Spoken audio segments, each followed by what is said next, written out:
और फिर नवीन जिंदल जी पहले रहे कांग्रेस में हमें और कांग्रेस ही थे, लेकिन ये भी लोगों के दिमाग में पहले आ गई या बात भाई तो बीजेपी दबाव दे रही है नवीन जिंदल पर। फिर एकदम से नवीन जिंदल ने पार्टी ज्वाइन कर ली, 35 मिनट के बाद में उनको टिकट मिल गई। लोगों का एकदम सच्चाई हो गई है, तो भाई बीजेपी तो प्रेशर में लेकर आई है नवीन जिंदल ने, बन दिखने भी लग रही है, सारे डर रहे हैं भाई मेरा निकी हो रहा है। ये तो हम तो आजाद हाँ हमारे वर्ग भी नहीं हो रही है कदे कि मैंने पंगा ना पै दें भाई, ये धक्काशाही चला रहे हैं भाई, ये कुछ भी कर देंगे बीजेपी वाले। भाई बीजेपी वाले तो सारे लग रहे हैं टारगेट करने, भाई मेरा निकी हो रहा है। तो एचआर धमाका न्यूज और खास करके आपने बता दूं भाई अपना साथ में ये जो है कुरुक्षेत्र लोकसभा से सांसद उम्मीदवार जो है भाई करमबीर फौजी, आपने सुना भी होगा, हरियाणा के मशहूर सिंगर है करमबीर फौजी। फिलहाल अपना तो इस टाइम लाइव जुड़ रहे हैं। करमबीर जी नमस्कार। नमस्कार जी, एचआर धमाका न्यूज चैनल देखने वाले सभी श्रोताओं को फौजी करमबीर की तरफ से राम राम, सत श्री अकाल, सलाम अलैकुम, जय भारत जय भीम। सर कैसे हो? बढ़िया हूँ सर। सर फिलहाल देखने लग रहे हैं भाई चुनावी जो है माहौल चल रहा है, मिशन 2024 जो है जोरों से चल रहा है और लगातार देखने लग रहे हैं भाई तमाम पार्टियों ने अपनी दावेदारी ठोक दी है। तो उसमें कुरुक्षेत्र लोकसभा से आपने भी जो है एक मजबूत उम्मीदवारी ठोकी है। तो हम जानना चाहेंगे कि वहाँ के लोकल जो समस्याओं है वह लोगों की वो क्या है मूलभूत? देखो साहब, सबसे पहले तो मैं आपको बता दूं कि हम पूर्व सैनिक वेलफेयर एसोसिएशन है हमारी कैथल की, और ये नौबत क्यों आई, क्यों हम आज चुनाव लड़ रहे हैं, ये तो ये बता दूं पहले आपको हम, क्योंकि हम जो सैनिक हैं 13 महीने से जंतर मंत्र बैठे हैं। हाँ जी। अपनी मांगों को मनवाने के लिए सभी की अपनी अपनी कुछ मांगे होती हैं। तो आखिर में हमने जो है शंभू बॉर्डर पे हमारे फौजियों ने जाकर के वहाँ ट्रेन तक रोकी, जो कि फौजियों को काम करना नहीं चाहिए। बिल्कुल। तो वहाँ अपने 95 साल के हमारे एक सैनिक प्रगट सिंह हमारे, जो उन्होंने तो ऐसा किया टंकी का ऊपर चढ़ के लेकर पेट्रोल के, भाई अगर एक भी लाठी फौजियों के ऊपर पड़ी तो मैं आत्महत्या कर लूंगा। तो एक मैं तो ये कहूंगा कि वो बुजुर्ग नहीं, वो तो एक सत्तर सिपाही, मतलब हमारे एक डेलीकेटेड, बिल्कुल मतलब यहाँ तक की नौबत आ गई थी साहब। उसके बाद में फिर विचार विमर्श किया गया, भाई इलेक्शन आ रहे हैं और अपना ज्यादा से ज्यादा फौजियों ने जो है ना खड़े करो और अपना प्रभाव बनाओ, नहीं तो कोई मानता नहीं। तो कैथल कुरुक्षेत्र की फौजी एसोसिएशन ने भी फिर फैसला किया और 3-4 नाम फाइनल करके लास्ट में जो है मेरा नाम निकल के आया, फिर मेरे को जो है प्रत्याशी बना के और अपना फौजियों की तरफ से हम यहाँ आजाद कैंडिडेट के रूप में आए हैं। और मूलभूत जो आप समस्याएं कह रहे हैं, समस्याएं तो बहुत है साहब। गाँव में जावा हम 400-500 गाँव में हमने सभाएं कर ली और वहाँ पर खुद हमारे को भी पता, हम भी देखा और लोग भी बताओ समस्याएं बहुत है। एक तो पीने के पानी की बहुत सख्त समस्या जरूरत है भाई, और नहरी पानी हो गया, और भाई गांव में पानी की निकासी होगी, खेल स्टेडियम हो गए, स्कूलों में नर्सरियां, बच्चे बहुत उत्साहित है खेलने के लिए, और ज़्यादा नर्सरियां बढ़ाई जाएं इस तरह बच्चों की, और मेडिकल सुविधाएं, स्वास्थ्य, शिक्षा, मतलब काफ़ी भ्रष्टाचार, ये तो गिना हुआ जी आप इंटरव्यू में आने को नहीं इतना टाइम लग जाएगा। तो सर उसमें आपके सामने हम देखने लग रहे हैं भाई कुरुक्षेत्र लोकसभा से जो है हरियाणा के महान उद्योगपति नवीन जिंदल जी है, तो क्या उसका आपको एक संभव है नवीन जिंदल जी से इतनी मजबूती से टक्कर लेना? क्योंकि आप देखने लग रहे हो औद्योगिक क्षेत्र में भी नवीन जिंदल हरियाणा की जो है जानी मानी हस्ती है।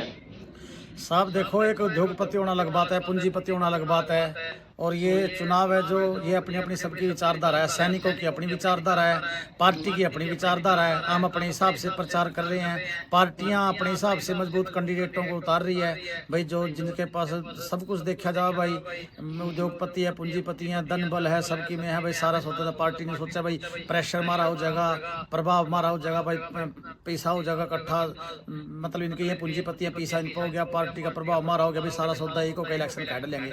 उनकी यह सोच उनकी होगी भाई। और भाई बाकी अपने सैनिक काम तो सैनिक हिसाब से अपना चल रहे हैं, सच्चाई और अच्छाई की लड़ाई लड़ने लग रहे हैं, और उस हिसाब से अपने असुल्ला पे चल के इलेक्शन लड़ने लग रहे हैं, और लोगों का रुझान ठीक होने लग रहा है। देखो सारे राय लोग हैं। तो सर जहां तक जो है लोगों के सवाल भी निकल के आ रहे हैं हमारे सामने, एक आपका ही नहीं हमारे सामने तमाम लोगों के सवाल निकल के आ रहे हैं, क्योंकि हम जनता के बीच में ज्यादातर हमारा समय जनता के बीच में रहता है। उन्हीं में से जनता का कहना भी है कि भाई जो है कुरुक्षेत्र लोकसभा क्षेत्र से नवीन जिंदल जो है पीछे कांग्रेस में थे और अभी फिलहाल बीजेपी में आए हैं, तो किसी न किसी दबाव के कारण ये आए हैं। जहां तक मामला आ रहा है, तो किस दबाव के कारण जो है बीजेपी में शामिल हुए हैं?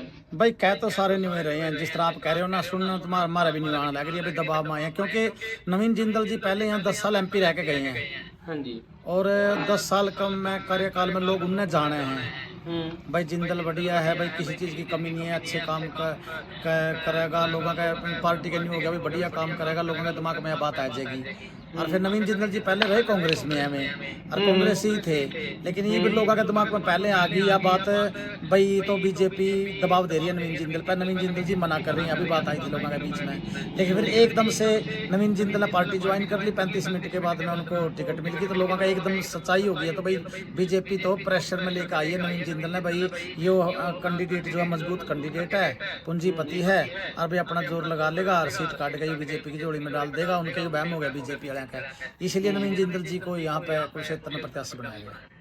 तो सर जहां तक लोगों के इसमें और भी सवाल आ रहे हैं, भाई बीजेपी जो है कांग्रेस पार्टी तमाम जो है मजबूत नेता, एक कांग्रेस पार्टी ही नहीं तमाम मजबूत नेताओं को लेकर के एक उनको ऊपर प्रेशर डाल करके और उनको जो है बीजेपी में शामिल किया जा रहा है। यह भी बात सुन में आ रही है भाई, सारे कम यह बात, आप तो पत्रकार हो, आपने भी कह दी और लोग भी यह बात कहने लग रहे हैं, लोगों ने दिखने भी लग रही है, सारे डर रहे हैं भाई मेरा निकी हो रहा है। ये तो मम तो आजाद हाँ हमारे पर क्या भी नहीं हो रही है कदे कि मैंने कि मैं पंगा ना पै दी बट सा हो ही रहा है मेरे क्या तो हो सके। यानी कि जहां तक माने कि आपको भी जो है कि इसको लेकर के एक क्योंकि वो है भाई बातचीत तो सारी चल रही है भाई, ये धक्काशाही चला रहे हैं भाई, ये कुछ भी कर देंगे बीजेपी वाले, भाई बीजेपी वाले सारे लग रहे हैं टारगेट भाई मेरा निकल हो रहा है, समझ में नहीं आ रहा मेरा सिस्टम। तो कभी कहीं आपको भी ये लेकर के जो है भय है, कभी हमारे पीछे भी ईडी सीबीआई अपने पास तो ईडी सीडी के लगेगी, क्योंकि आप तो इतना अपने पास इतना सिस्टम आप चलाए कौन रहे कि गणी गाड़ी जोड़ रहे हो, गणे बंदे जोड़ रहे हो, आप सैनिक 8-10 सैनिक अपना डेली बदल के जावा, अपना टाइम काट के इतना समय तो किसी को होता भी नहीं, अपना नॉर्मल सा जैसे अपना गाँव में जावा एक एडवर्टाइजमेंट करा जहाँ भी किसी भी गाँव में जाकर पूर्व सैनिक आने लग रहे हैं और जाकर हम अपने विचार पेश करते हैं लोगों के सामने, जिन्हें जुड़ना हमारे लोग जुड़ जाए, सारे राय आदमी हुए हैं, सब राय सारी राय बात चल रहे हैं भाई, जो बंदे हमारे जुड़ जाए आगे जाके प्रचार हमारा चालू हो जब हम तो इस तरह फिर भी न्यू थोड़ा सा रवे है जो जे अपना प्रभाव सा बन गया भाई, लोगों में नाम सा हो गया, देखिए कुछ भी कर देंगे बच कर रही हो साफ सा रख दे रही हो सारी चीज़ों का, बस ये थोड़ा चलेगा। तो सर उसी में इंडिया गठबंधन को लेकर के सुशील गुप्ता जी भी आपके सामने है, तो हम जानना चाहेंगे सुशील गुप्ता जी के इस बारे में कि भाई उन तमाम जो है राजनीतिक संगठनों ने मिलकर के बीजेपी के खिलाफ अगर बात करें आप तो तमाम राजनीतिक संगठनों ने मिलकर एक सुशील गुप्ता जी को, जिसको हम इंडिया गठबंधन के नाम से कहेंगे, इंडिया गठबंधन के नाम से जो है खड़ा किया है। क्या आप इन सभी पार्टियों को एक इतनी चुनौती दे पाओगे? देखो साहब, ये इंडिया गठबंधन से जो अभी आए हैं, जब हमने चुनाव लड़ना शुरू किया था उस टाइम पर मैदान में उतरे, उस टाइम किसी पार्टी की कोई टिकट नहीं थी, उस टाइम कोई मैदान में ये नहीं था कि इस पार्टी से कौन आएगा, हमें कोई पता नहीं था, ना हम यह बात सोच कर चल रहे भाई हमारे सामने कौन आवेगा।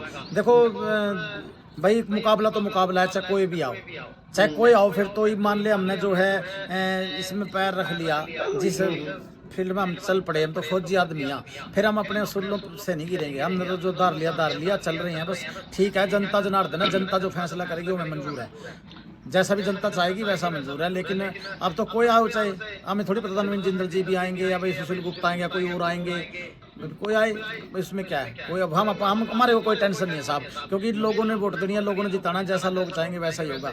लेकिन हम ऐसा कुछ नहीं करेंगे जिससे देश का नुकसान हो, जिससे समाज का नुकसान हो, जिससे जनता का नुकसान हो, हम ऐसा कुछ नहीं कर रहे। तो सर उसमें हम जो है हमारे एक देखने को मिला है, किसान जो अब बात करा ताऊ देवीलाल के पोते की अभय चौटाला जी मैदान में है, और जो पीछे आपने विधानसभा का जो है जिन्होंने अब बात करा कि किसान जो कृषि काले कानूनों का विरोध कर रहे थे, तब उन्होंने इस्तीफा भी दिया था। हाँ जी। तो क्या आपको उनकी स्थिति के बारे में हम जानना चाहेंगे, क्या कुरुक्षेत्र से उसको जो है लोकसभा की सीट निकाल पाएंगे? भाई देखो, ये हम कुछ नहीं कह सकते, अभी किसके पाले में गेंद जाएगी, कौन जीतेगा कौन हारेगा, ये तो भविष्य के गर्भ में है। सब अपना अपना प्रभाव बनाएंगे, सबके अपने अपने समीकरण बनेंगे। अभय चौटाला जी अगर चुनाव लड़ते हैं उनके अपने समीकरण बनेंगे, गठबंधन के अपने समीकरण है, नवीन जिंदल जी के अपने समीकरण है, फौजियों के अपने समीकरण है। अगर ये पहले पता चल जाए इस बात का तो फिर तो क्लियर ना हो जाए, फिर चुनाव किसी लिए हो। ये तो पर्दे की ओट में जाके वोट गिरनी है लोगों ने। वोटों के ऊपर कई तरह के प्रेशर भी होते हैं, कई तरह की झूठियाँ पर नहीं पड़ा है, कहीं सच्चियाँ पर नहीं पड़ा है, लेकिन हमारे को जो आश्वासन मिल रहे हैं बढ़िया मिल रहे हैं। हम सॉलिड लोग ही हमारे साथ जुड़ने लग रहे हैं और वो बाजने वोट को नहीं मारे कि भाई हमारे साथ में चलेंगे झंडे ठाक है, क्योंकि हम आज़ाद हैं। यानी कि आपका जो है साफ साफ कहना है भाई आप जो है झंडा चाहे किसी का लगाओ, आप चाहे साथ किसी के भी घूमो, लेकिन जो है वोट जो अपने पूर्व सैनिकों को दो जिन्होंने देश की सेवा के लिए अपने जो है प्राणों तक की जो है बलिदान दिया है और अपने प्राणों का भी जो है साइड में छोड़ के अपने घर परिवार की साइड में छोड़ के एक देश की सेवा की है, उनको फौजी को वोट दो। बिल्कुल जो सैनिक है, देखो सैनिक एक फौजी जो होता है वो अपने देश के लिए, देश सर्वप्रिय होता है उसके लिए। मैं क्यों किसी को बुरा नहीं कहता, ना किसी को अच्छा कहता, ना किसी को माड़ा कहता, क्योंकि भाई हम सैनिक, हमारे को सिखाया जाता है हमारे देश की सुरक्षा करना, हमारे देश के हर नागरिक की सुरक्षा करने की जिम्मेवारी फौजियों की होती है। चाहे कोई आदमी माड़ा है, चाहे कोई अच्छा है, चाहे कोई बुरा है, भाई हमारे लिए सारे सर्वप्रिय है। मेरा देश मेरे लिए प्यारा है, हम किसी काट नहीं करते, लेकिन हम यही कहते हैं भाई ठीक है किसी भी पार्टी से कहीं भी बंदा जुड़ जाए। देखो विधानसभा का इलेक्शन साहब कुछ और चीज़ है, लोकसभा का इलेक्शन कुछ और चीज़ है। अब विधानसभा में जहाँ जिस MLA के साथ बंदे जुड़ रहे हैं वो जुड़े रहे, MLA की वोट वहाँ बोलते हैं, हमारे को बोल भी देते हैं फौजी साहब MLA की तो हम वहीं गेटेंगे, लेकिन लोकसभा की आपकी पक्की है। हमें पता चल जाता है कि हमारे को पक्की बोल दिया, हमारे को आश्वासन दे दिया, उसी आश्वासन से अगले गाँव में चल जाते हैं, आगे मीटिंग करते हैं, आगे अपनी सभाएं करते हैं, डोर टू डोर करते हैं, चल रही हमारी कंपेनिंग। यानी कि पूरा सिस्टम सही चल रहा है। कोई ऐसी बात को नहीं कहते। कुरुक्षेत्र की एक सीट जो है ना, पहले नहीं कहते रोहतक की सार की वोट सीट है, कुरुक्षेत्र की सीट जो है मैंने लगा है या वोट सीट बन गई। उरे किसी के नहीं एक तरफा डोल बाज रहे हो, लाडू बंटते हो यहाँ मारे तो उरे मैंने देखा सारे का आमने सामने का नहीं, तिकोना के चुकोना ही मुकाबला होता दिखा मैंने तो।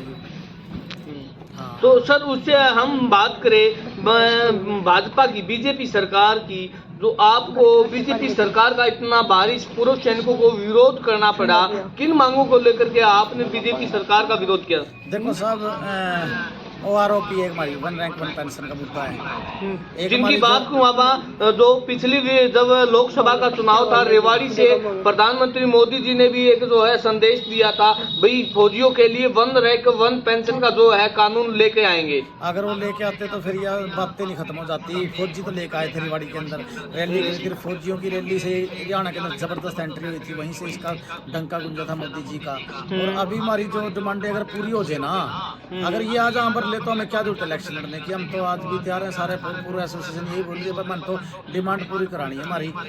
जो जायज़ मांगे हैं वो जायज़ मांगे हम पूरी करेंगे। अग्निवीर का मुद्दा चल रहा है, आपने पता है एक बहुत भयंकर बीमारी देश के अंदर आने लग रही है, बच्चों के भविष्य के साथ खिलवाड़ होने लग रहा है। ये तो फौजी समझ सकते हैं ना, हमने पता है ना, हम ही समझ सकते हैं इन बातों तो। तो भाई फिलहाल इस टाइम जो है आप देखने लग रहे थे HR धमाका न्यूज से, जहां बात करा हम जो है कुरुक्षेत्र विधानसभा से अपने फौजी पूर्व सैनिक करमवीर फौजी ने जो है एक मजबूत दावेदारी ठोक दी है। और जहां बात करें भाई आपके सामने जो है फौजी करमवीर ने भी खुद जो है इस बात को कबूल किया है भाई उनको भी जो है एक भय लग रहा है बीजेपी सरकार को लेकर के। कभी उनके पीछे ED या जिस प्रकार बात करें आप तमाम राजनीतिक संगठनों में बीजेपी सरकार को लेकर के एक भय सा माहौल हो रहा है। और पता क्या साहब, हाँ धमाके के माध्यम से बता देना चाहता हूँ, वो बयान नहीं लग रहा उस तरीके का हमारे को। फौजी आदमी कभी डरते नहीं है, लेकिन कानून का एक ऐसा शिकंजा होता है मेरे भाई, उसमें हमारी इतनी मेहनत करी ट्राई करते फैल ना हो जाए, क्योंकि हमारे को 4 महीने हो गए फिरते हैं। कानून का कहीं थोड़ा सा पैसा कोई ऐसा फंस जाए कि उसमें हमारा मतलब कि वो हो जाए कान हो जाए, बस उस चीज़ से डरा, बाकी और कोई टेंशन नहीं हमारे को। तो आपको ED CBI और इनकम टैक्स इस प्रकार का किसी से भय तो नहीं है? नहीं, इन चीज़ों का कुछ भय नहीं है। इन चीज़ों तो आप कोई ज़्यादा अपने अवैध बिजनेस कौन चल रहे भाई, ये सिस्टम है। लेकिन फिर भी नहीं, जैसे आपको बता दूं भाई, आपने अभी जो काफी दिनों से आप देख भी रहे होंगे रोहतक लोकसभा क्षेत्र से आप बात करा कांग्रेस के पूर्व CM भूपेंद्र हुड्डा की, उन्होंने भी बीजेपी के खिलाफ जो है बोलना बंद कर दिया है। एक शब्द भी जो है प्रधानमंत्री श्री नरेंद्र मोदी जी के खिलाफ नहीं बोल रहे हैं काफी दिनों से। भूपेंद्र हुड्डा जी, हाँ भाई वो क्या खिचड़ी पकड़ी है, वो तो मीडिया वालों को ज्यादा पता होगी। हम तो अपने काम में मस्त रहते हैं, हम इतना ज्यादा सा ध्यान नहीं देते कड़ा के चल रहा है। हम तो अपने जो सवेरे लिखना 8 बजे रात में 10 बजे आके बढ़ा।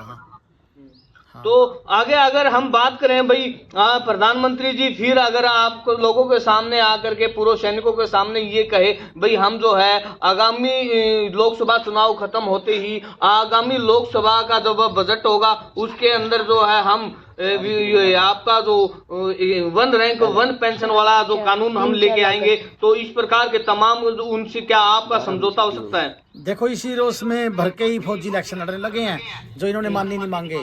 आज हरियाणा क्या पूरे भारत के अंदर हमारे सैकड़ों फौजी इलेक्शन लड़ने लग रहे हैं हमारी तरह, जैसे हमारी कैथल कुरुक्षेत्र एसोसिएशन ने फैसला किया है। तो अगर ये बात में अगर यहाँ भर देते हैं, बोलते हैं भी हाँ हम आपकी सारी डिमांडें पूरी कर देंगे, तो कुरुक्षेत्र एसोसिएशन हमारे पूर्व सैनिक एसोसिएशन के प्रधान हैं अपने कैप्टन अशोक सैनी जी, और कैथल के हैं हमारे हवलदार मास्टर जगजीत सिंह जी। ये अपनी पूरी कार्यकारिणी को बिठा के अपना फैसला करेंगे, ये कर लेंगे फैसला अपने एसोसिएशन सारी। भाई ठीक है, वो मांगे मानने लग रहे हैं, भाई वो झूठ बोल रहे हैं सच बोल रहे हैं, वो अपना पेटा भर लेंगे। पेटा भरने के बाद में हमारी तो लड़ाई इस चीज़ की है, और हमारी लड़ाई नहीं है कुछ भी, कोई टेंशन नहीं। और हम ये नहीं है कि हम तो हमारे को महत्वाकांक्षा भी हम MP बनने के लिए लोग हमारे को धड़ाधड़ वोट दे देंगे, हम MP बन जाएंगे, मैदान खाली पड़ा है। ये तो हमारे को भी पता है कि कितने धुरंधरों के साथ, ये तो देखो हमने शेर का पुंजड़ पकड़ रखा है। अब विधानसभा का आज़ाद इलेक्शन लड़ना कितना मुश्किल हो जा रहा है, हम तो लोकसभा का लड़ रहे हैं जिसमें 900 गाँव मेरे 100 शहर हैं, और 5-7 इलेक्शन हमने फिर भी लड़ दिया। 7-8 लोग 8 वोटों के तो मुँह लग चुके हैं जाके।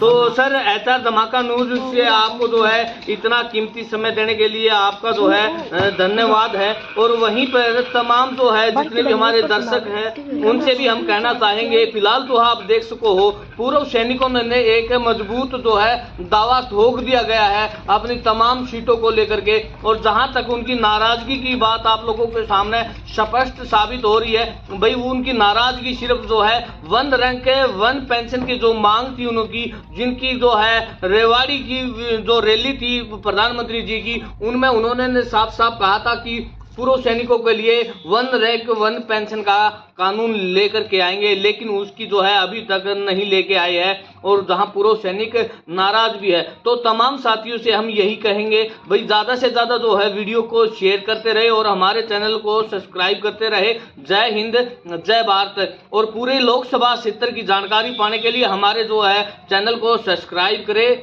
जय हिंद जय भारत। Thank you sir.